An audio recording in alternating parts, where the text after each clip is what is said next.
நீங்கள் பார்த்து கொண்டிருப்பது உங்கள் ஜாஷுவா டிவி. சகல ஜனங்களுக்கும் நற்செய்தி. எல்லாருக்கும் நம் இயேசு சிறந்தவரே, எல்லாருக்கும் நல்லவரே. எல்லாருக்கும் நம் இயேசு சிறந்தவரே, எல்லாருக்கும் நல்லவரே.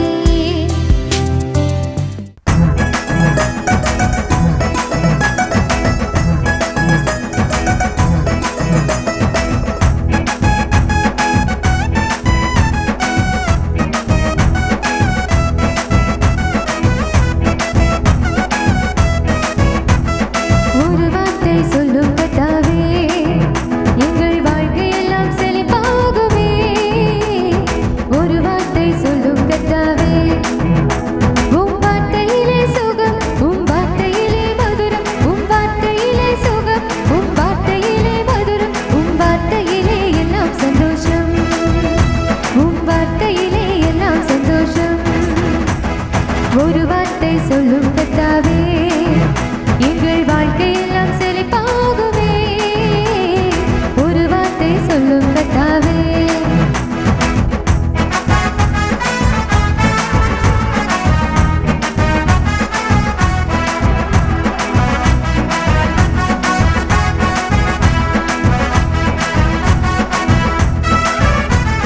மாறாவின் தண்ணீரெல்லாம் மதுரமாக மாறிப் போகும். மாறாவின் தண்ணீரெல்லாம் மதுரமாக மாறிப் போகும். கண்ணீர் மாறிடும், துக்கம் மாறிடும், கண்ணீர் மாறிடும், துக்கம் மாறிடும்.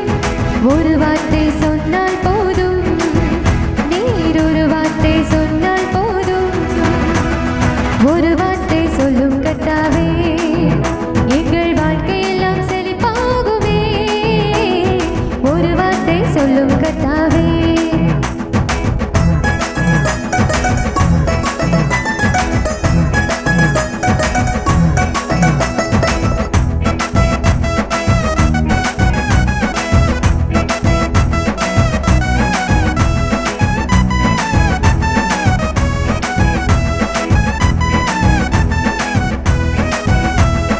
இருளான வாழ்க்கையெல்லாம் ஒளியாக மாறிப் போகும். இருளான வாழ்க்கையெல்லாம் ஒளியாக மாறிப் போகும். கண்ணீர் மாறிடும், துக்கம் மாறிடும், கண்ணீர் மாறிடும், துக்கம் மாறிடும். ஒரு வார்த்தை சொன்னால் போதும், நீர் ஒரு வார்த்தை சொன்னால் போதும். ஒரு வார்த்தை சொல்லும் கர்த்தாவே, எங்கள் வாழ்க்கையெல்லாம் செழிப்பாகுமே. ஒரு வார்த்தை சொல்லும் கர்த்தாவே. உம் வார்த்தையிலே சுகம், உம் வார்த்தையிலே மதுரம், உம் வார்த்தையிலே சுகம், உம் வார்த்தையிலே மதுரம், உம் வார்த்தையிலே எல்லாம் சந்தோஷம், உம் வார்த்தையிலே எல்லாம் சந்தோஷம், உம் வார்த்தையிலே எல்லாம் சந்தோஷம்.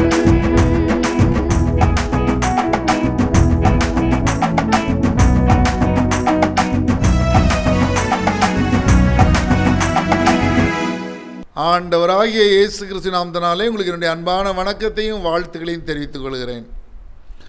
அன்பு சகோதர சகோதரிகளே, வியாதியினால் பலவீனப்பட்ட நிலைமையிலே வைத்தியர்கள் நாங்கள் எல்லாம் எங்களால் முயற்சி செய்து விட்டோம், இனி எங்களால் செய்ய முடியாது என்ற சூழ்நிலையிலே நீங்களோ உங்களுக்கு அன்பானவர்களோ இருக்கலாம். இயேசு கிறிஸ்து பரம வைத்தியர். வைத்தியர்களால் கைவிடப்பட்ட எத்தனையோ நோயாளிகளை தேவன் தன்னுடைய தெய்வீக வல்லமையினால் சுகமாயிருப்பதை நான் என்னுடைய வாழ்க்கையிலும் என்னுடைய ஊழியத்திலும் பல பல முறைகள் அனுபவித்திருக்கிறேன். ஆப்ரேஷன் தான் வழின்னு சொல்லியிருப்பாங்க, இயேசு ஆப்ரேஷன் இல்லாமலே சுகம் கொடுத்திருப்பார். எத்தனையோ சாட்சிகளை உங்கள் முன்பதாக நான் இப்படிப்பட்ட சாட்சிகளை கொண்டு நிறுத்த முடியும். ஆண்டவரை பாருங்கள். ஆண்டவர் சொல்லுகிறார், யாத்திராகமம் 15ஆம் அதிகாரம் 26ஆம் வசனத்திலே, நானே உன் பரிகாரியாகிய கர்த்தர். இதுக்கு என்ன அர்த்தம் போட்டிருக்கு தெரியுமா? ஆங்கில வேதாகமத்தில், நான் உன்னை குணமாக்குகிற கர்த்தர். ஐ ஆம் த லார்ட் தட் ஹீலத் thee. அவர் சொல்கிறாரு, நான் உன்னை குணமாக்குகிற கர்த்தர். அவரே சொல்லியிருக்காரு, நான் உன்னை குணமாக்குற கர்த்தர். நம்ம குணமாக்காமல் இருப்பாரா? லாஜிக்கலை யோசித்து பார்த்தோன்னா. இரண்டாவது, உபாகமம் 7:15 சொல்லு, கர்த்தர் சகல நோய்களையும் உன்னை விட்டு விலக்குவார்னு, உன்னை விட்டு நீக்குவார்னு. சகல நோய்கள் சொல்லும்போது அதில் எல்லா நோய்களும் அடங்கிடும். அப்படி தானே அர்த்தம்? சகலன்னு என்ன அர்த்தம்? All diseases. உங்களுக்கு வந்திருக்க நோய் அதில் அடக்கம்தான். அவர் குணமாக்குவார். அது மாத்திரமல்ல, யாத்திராவும் 23:25 சொல்கிறது, அவர் உன் அப்பத்தையும் உன் தண்ணீரையும் ஆசீர்வதிப்பார், வியாதியை உன்னிலிருந்து விலக்குவேன். அப்பவும் தண்ணீரை ஆசீர்வதிக்கப்படுவதற்கும் வியாதிகள் நம்மை விட்டு நீங்குவதற்கு என்ன சம்பந்தம்? நமக்கு வருகின்ற அநேக நோய்கள் நாம் சாப்பிடும் உணவினாலும், நாம் குடிக்கும் நீரினாலும், நாம் அருந்தும் பானங்களினாலும் தான் வருகிறது. இதுக்கு என்ன வழி? என்ன சாப்பிட்டாலும் என்ன குடித்தாலும் மனசுக்குள்ளே தேங்க்யூ ஜீசஸ், உணவை தந்ததற்காய் நன்றி, அதை ஆசீர்வதியும். தண்ணீரை தந்ததற்காய் நன்றி, அதை ஆசீர்வதித்தாரும். இந்த ட்ரிங்க், இந்த பானத்தை கொடுத்ததற்காய் நன்றி, இதை ஆசீர்வதித்து தாரும். ஒவ்வொரு முன்னாடி ஜெபம் பண்ணிட்டு குடிச்சு சாப்பிட்டோன்னா அதன் மூலம் வருகின்ற நோய்களிலிருந்து நமக்கு ஒரு பாதுகாப்பை கட்டாயம் ஆண்டவர் கொடுப்பார். அது மட்டும் இல்லை, அவருடைய தழும்புகளை பற்றி ஆண்டவர் ஏராளம் தழும்புகள் சிலுவையிலே பாடுகள் பட்டபோது அவருடைய உடலிலே காணப்பட்டது. காரணம், அவரை சித்திரவதை செய்தார்கள். எத்தனை பேர்? 650 ரோம போர் செய்வர்கள் அவரை சித்திரவதை செய்தார்கள் என்று வரலாற்று ஆசிரியர்கள் சொல்கிறார்கள். 650 ரோமன் சோல்ஜர்ஸ், 650 பலசாலிகள், பராக்கிரமசாலிகள், ஆயுதம் ஏந்துகிறவர்கள் ஒரு மனிதனை சித்திரவதை செய்தால் அவர் உடல் எப்படி உளப்பட்ட நிலம் போல மாறியதான். அதில் 5000த்திற்கு அதிகமான சிறிய காயங்களும் 165 பெரிய காயங்களும் அந்த உடலில் காணப்பட்டதான். அப்போ அந்த உடலில் எத்தனை தழும்புகள் இருந்திருக்கு பாருங்கள். இந்த தழும்புகள் நம்முடைய நோய்களை குணமாக்கும் வல்லமை பெற்றவை.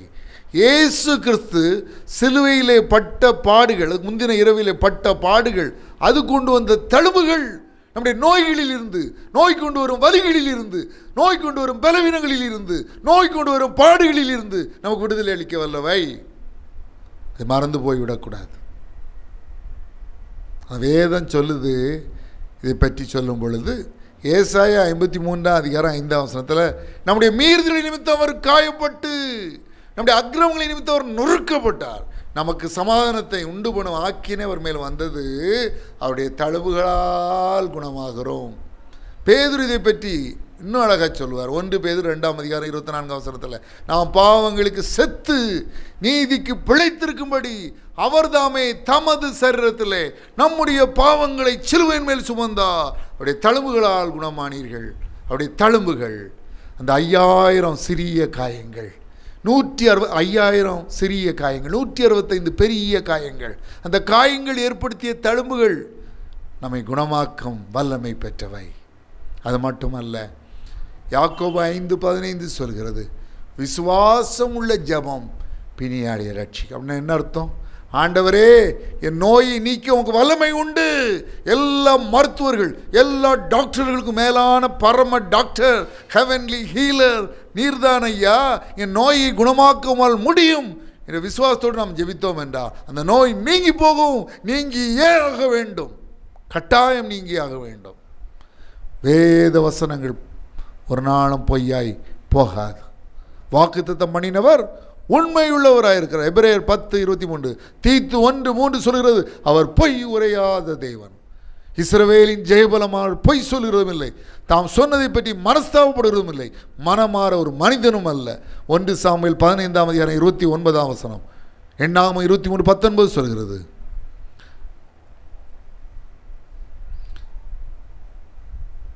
பொய் சொல்ல தேவன் ஒரு மனிதன் அல்ல, மனம் மாற ஒரு மனுபுத்திரனும் அல்ல. அவர் சொல்லியும் செய்யாதிருப்பாரோ, அவர் வசனித்தும் நிறைவேற்றாதிருப்பாரோ? பாருங்க, கண்டிப்பாக இந்த வசனங்கள் நிறைவேறும் உங்கள் வாழ்க்கையில். நீங்கள் சுகம் பெறுவீங்க, நீங்கள் ஆரோக்கியம் அடைவீங்க, உங்கள் வியாதி நீங்கும், இந்த வியாதி கொண்டு வந்த வலி நீங்கும், இந்த வியாதி கொண்டு வந்த பலவீனம் நீங்கும், இந்த வியாதி கொண்டு வந்த வறுமை நீங்கும், இந்த வியாதி கொண்டு வந்த அனாவசிய பணச்செலவுகள் நீங்கும். இந்த வாக்குத்தத்தங்கள்லாம் யாருக்கா? அப்போஸ்தலர் 2:39 சொல்கிறது, வாக்குத்தத்தமானது உங்களுக்கும் உங்கள் பிள்ளைகளுக்கும் நம்முடைய தேவனாகிய கர்த்தர் தூரத்திலிருந்து வரவழைக்கும் யாவருக்கும் உண்டாயிருக்கிறது.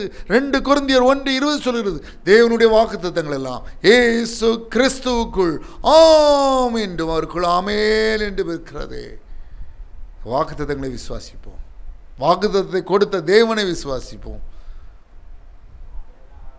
அது மட்டுமல்ல, வேதம் சொல்லுகிறது, மல்கியா 4:2 என் நாமத்துக்கு பயந்திருக்கிற உங்கள் மேல் நீதியின் சூரியன் உதிக்கும், அதன் செட்டைகளின் கீழ் ஆரோக்கியம் இருக்கும். அப்போ ஆரோக்கியம் பெறணும்னா கண்டிஷன் என்ன?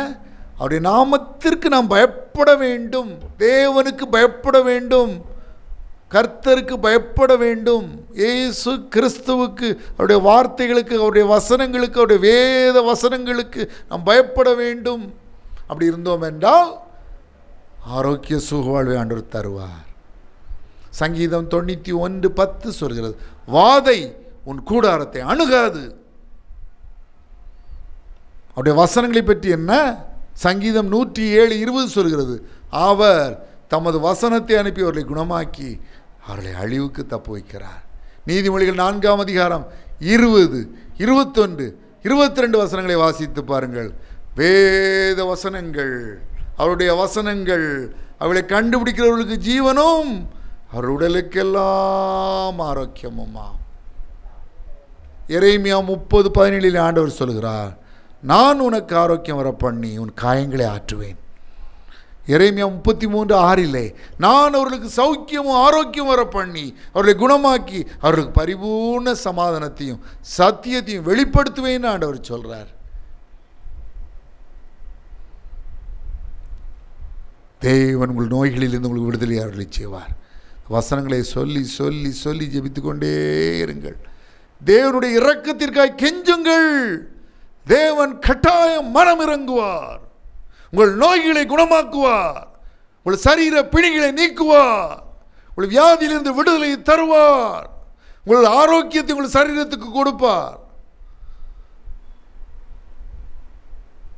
நம்ம ஜெபம் பண்ணலாமா? பல்வேறு நோய்களுக்கே நாம் ஜெபிக்க இருக்கிறோம். வியாதி உள்ளவர்கள், வியாதி உள்ள இடத்தில் உங்கள் கரங்களை வைத்து என்னோடு சேர்ந்து ஜெபியுங்கள். நீ விசுவாசித்தால் தேவனுடைய மகிமை காண்பாய். நன்றி, நன்றி இயேசு சுவாமி. அன்புள்ள பரம தகப்பனே, வியாதியினால் பலவீனப்பட்ட நிலையில் அந்த இடத்திலே தங்கள் கைகளை வைத்து, வியாதி உள்ள இடத்திலே தங்கள் கைகளை வைத்து என்னோடு சேர்ந்து ஜெபிக்கிறவருடைய பிள்ளைகளுக்காக நான் ஜெபிக்கிறேன். இயேசு கிறிஸ்துவின் வல்லமையுள்ள நாமத்தினாலே சகல வலிகளும் வியாதிகளும் பலவீனங்களும் நோய்களும் நீங்கும்படி கட்டளை கொடுக்கிறேன். இயேசு கிறிஸ்துவின் வல்லமையுள்ள நாமத்தினாலே சகல வலிகளும் வியாதிகளும் பலவீனங்களும் நோய்களும் நீங்கும்படி கட்டளை கொடுக்கிறேன். இயேசு கிறிஸ்துவின் வல்லமையுள்ள நாமத்தினாலே சகல வலிகளும் வியாதிகளும் பலவீனங்களும் நோய்களும் நீங்கும்படி கட்டளை கொடுக்கிறேன். Be healed in the mighty name of Jesus Christ. Be healed in the all powerful name of Jesus Christ. Be healed in the wonderful name of Jesus Christ. Be healed in the awesome name of Jesus Christ. Be healed in the sweet name of Jesus Christ. நன்றி இயேசு சுவாமி. Tumour, brain tumour இயேசு கிறிஸ்துவின் பலமுனாமத்தினாலே கரைந்து போகும்படி, உரு தெரியாமல் மறைந்து போகும்படி கட்டளை கொடுக்கிறேன். நன்றி இயேசு சுவாமி, நன்றி. மூக்கில் உள்ள பிரச்சனைகள் இயேசு கிறிஸ்துவின் பலமுனாமத்தினாலே நீங்கட்டும். தைராய்டு ப்ராப்ளம், தைராய்டு பிரச்சனை இயேசு கிறிஸ்துவின் வல்லமையுள்ள நாமத்தினாலே நீங்கட்டும். இரவிலே கெட்ட கனவுகள் வந்து தூக்கத்தை கெடுத்ததினாலே தூங்க முடியாமல் வேதனையிலே அகப்படுகிற சகோதரிகளுக்கு அதிலிருந்து விடுதலையை தாரும், அதிலிருந்து விடுதலை தாரும். பிசாசு கோளாறினாலே வியாதி பலவீனங்கள் வந்த பிள்ளைகளுக்கு அதிலிருந்து விடுதலையை தாரும். இயேசு கிறிஸ்துவின் வல்லமையுள்ள நாமத்தினாலே பலவீனப்பட்ட உறுப்புகளிலே பலம் இறங்கட்டும், உம்முடைய பலம் இறங்கட்டும். நன்றி இயேசு சுவாமி, நன்றி ராஜா, நன்றி இயேசு சுவாமி. கண்களில் உள்ள பிரச்சனைகள் இயேசு கிறிஸ்துவின் வல்லமையுள்ள நாமத்தினாலே நீங்கும்படி கட்டளை கொடுக்கிறேன். தொண்டை வலி இயேசு கிறிஸ்துவின் வல்லமையுள்ள நாமத்தினாலே நீங்கும்படி கட்டளை கொடுக்கிறேன். நெஞ்சு வலி இயேசு கிறிஸ்துவின் வல்லமையுள்ள நாமத்தினாலே நீங்கும்படி கட்டளை கொடுக்கிறேன். வயிற்று வலி இயேசு கிறிஸ்துவின் வல்லமையுள்ள நாமத்தினாலே நீங்கும்படி கட்டளை கொடுக்கிறேன். கால் கைகளில் உள்ள வலிகள் இயேசு கிறிஸ்துவின் வல்லமையுள்ள நாமத்தினாலே நீங்கும்படி கட்டளை கொடுக்கிறேன். முதுகு இடுப்பு வலிகள் இயேசு கிறிஸ்துவின் வல்லமையுள்ள நாமத்தினாலே நீங்கும்படி கட்டளை கொடுக்கிறேன். நன்றி இயேசு சுவாமி, நன்றி இயேசு சுவாமி, நன்றி இயேசு சுவாமி. ஜலதோஷ சளி பிரச்சனைகள் இயேசு கிறிஸ்துவின் வல்லமையுள்ள நாமத்தினாலே நீங்கட்டும். நன்றி இயேசு சுவாமி. ஹல்லேலூயா. ஆஸ்துமா நோய் குணமாகட்டும் இயேசுவின் வல்லமையுள்ள நாமத்தினாலே. வீசிங் ட்ரபிள் இயேசு கிறிஸ்துவின் வல்லமையுள்ள நாமத்தினாலே நீங்கட்டும். நன்றி இயேசு சுவாமி, நன்றி இயேசு சுவாமி, நன்றி இயேசு சுவாமி, நன்றி இயேசு சுவாமி, நன்றி இயேசு சுவாமி. சகல துதியையும் கனத்தையும் மகிமையும் வல்லமையும் ஒருவருக்கே செலுத்துகிறோம். இயேசு கிறிஸ்துவின் நாமத்தினாலே வேண்டிக் கொள்கிறோம் பிதாவே, ஆமேன். இதை கேட்டுக்கொண்டிருக்கிற, இதை பார்த்து கொண்டிருக்கிற அன்பு சகோதர சகோதரிகளே, நான் உங்களுக்காக ஜெபிக்க வேண்டுமானால் உங்கள் ஜெப குறிப்புகளை எனக்கு அனுப்பி வைங்கள். நான் உங்களுக்காக ஆண்டவரிடம் ஊக்கமாக ஜெபிப்பேன்.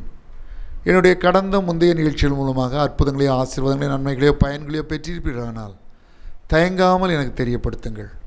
கடந்த நிகழ்ச்சிகள் மூலமாக அநேகர் அற்புதங்களையும் ஆசீர்வாதங்களை பெற்றீர்கள். தயங்காமல் எனக்கு தெரியப்படுத்துங்கள். உங்கள் அனுமதி பெறாமல் சாட்சி சொல்ல வைக்கவோ அல்ல உங்களை கட்டாயப்படுத்தி சாட்சி சொல்ல வைக்கவோ காணிக்க எதிர்பார்த்தோ நான் அதை கேட்கல. நீங்கள் ஆண்டவர் உங்களுக்கு நன்மையை செய்திருப்பாரானால், ஆண்டவர் உங்களுக்கு நன்மையை செய்திருப்பாரானால் நீங்கள் அதை மறைக்கக்கூடாது. அதை நீங்கள் சொன்னால் தான் இன்னும் நன்மைகள் ஆண்டவர்கிறது பெற முடியும். நம்ம எல்லாருக்கும் தெரியும், ஆண்டவர் லூக்கா 17வது அதிகாரம் 11 முதல் 19 வசனங்களிலே ஒரு சம்பவம் சொல்லுகிறார். ஆண்டவர் 10 தொழுநோயாளிகளை குணமாக்கினார். ஆனால் ஒரு மனிதன் தான் அவருக்கு நன்றி செலுத்த திரும்பி வந்தான். ஆண்டவர் ரொம்ப வேதனையோடு கேட்டார், சொத்தமானவர்கள், சுகம் பெற்றவர்கள் 10 பேர் அல்லவா, மற்ற 9 பேர் இங்கே நம்ம பார்த்து ஆண்டவர் அப்படி சொல்லிடக்கூடாது. என் மகனை அன்று குணமாக்கினேனே, என் மகனுடைய வாழ்க்கையில் என்று அற்புதம் செய்தேனே, ஒரு வார்த்தை கூட நன்றி சொல்ல மறந்து விட்டானேன்னு இருக்கக்கூடாது. நீங்கள் ஏன்ட்ட சொல்லாட்டி பரவாயில்ல, அவருக்கு நன்றி செலுத்துங்க. நன்மை பெற்றிருப்பவர்கள், ஆசீர்வாதங்களை பெற்றிருப்பீர்கள், அற்புதங்களை பெற்றிருப்பீர்கள். ஏன்ட்ட தெரிவிக்கணும் அவசியம், ஏன்ட்ட நான் சொல்ல அவசியம். ஏன்ட்ட விசுவாசம் பலப்படும், நான் ஆவியில் உற்சாகம் அடைவேன், இப்படி ஊழியத்தில் அது இன்னும் உந்து சக்தியை கொடுக்கும். அதனால தான் நான் ஏன்ட்ட சொல்லுங்கன்னு கேட்குறேன். மட்டும் நீங்கள் ஏன்ட்ட சொல்லணும்னு அவசியம் இல்லை. இப்போ நீங்கள் என்ன செய்யணும்? அற்புதங்களை பெற்றவர்கள் ஆண்டவருக்கு நன்றி செலுத்த வேண்டும். 2வது, ஆண்டவருக்கு சாட்சி உள்ளவர்களை வாழணும். அது 2 ரொம்ப முக்கியம். ஆண்டவருக்கு நன்றி உள்ளவர்களை வாழணும். அப்படின்னா ஆண்டவர் இன்னும் பல நன்மைகளை உங்களுக்கு செய்வார். நீங்கள் பெற்ற அந்த சுகம், நன்மைகள் என்றும் உங்களுடைய சரீரத்திலே உங்களுடைய வாழ்க்கையிலே நிலைத்திருக்கும். அதை மறந்து போய்க்கணும். ஏன்ட்ட சொல்லணும் கூட அவசியம் இல்லை. ஆண்டவருக்கு நன்றி உள்ளவர்களை வாழுங்க. ஆண்டவர் பலத்த காரியங்களை செய்கிறார். ஆண்டவருக்கு நன்றி உள்ளவர்களை வாழுங்க.